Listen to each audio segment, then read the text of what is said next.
Eugenio Isidro Gurule. My middle name, I was given that middle name by my godparent after the patron saint of farmers. So there, hence the last name, or the middle name Isidro.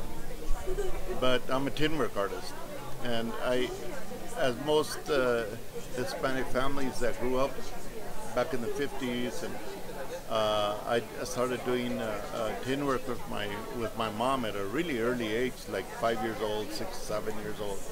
We didn't have a whole lot, so we took tin tops and a nail and a hammer, and we made our own Christmas ornaments. You know, so I got really into tin working then, and it's really been close to my heart since then.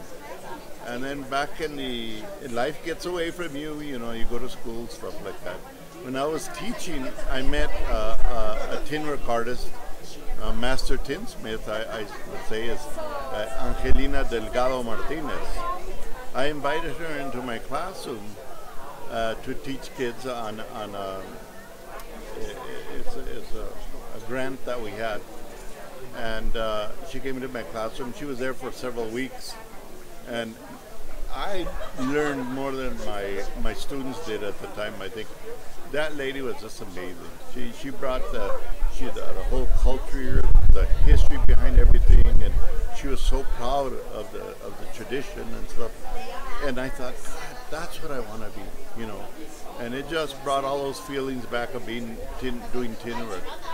So I started doing tin work again, and she inspired me to do tin work. So I got to give her credit, you know. So I've been for the last 30, 35 years, maybe more, I've been doing tin work. But I really took off after I retired because I had more time. But I love to do tin work. I get lost. My wife, she'll meet me in my studio, and she says, "Aren't you going to eat?" And I said, "Yeah, I've been out here maybe a couple hours." "No," she said, "you've been in there 7 hours." Yeah, so I totally get lost and absorbed in tin work. It just really comes from my heart, and I love it because I get cold dead steel, and I make it pleasant to look at. You know, you feel good about looking at it. And that's what ultimately what I'm trying to accomplish. And also, I'm trying to accomplish, you know, the culture and the whole history behind this. Like that piece over there is hollyhocks. And do you mind if I tell a little story about that? People from Santa Fe have told me, I didn't know this, you know, but it's called Varas de San Jose. And it's Varas de San Jose is Spanish for hollyhocks. The Spaniards had many stories they brought with them when they came to the New World, and this is one of them. According to the story passed on to me by my grandmother, she was born around 1888.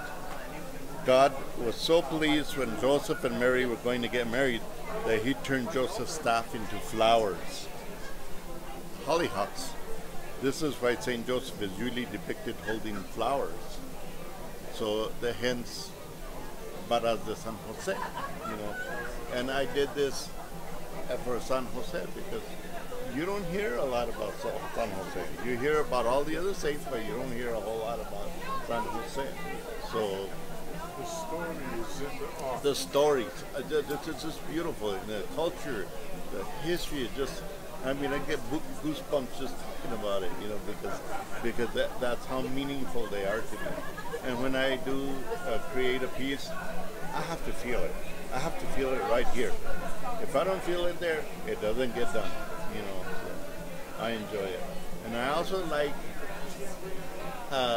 spreading the tin work as well.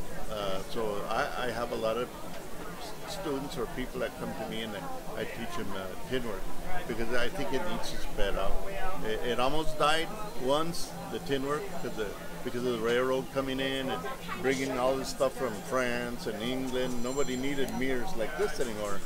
So it almost died out.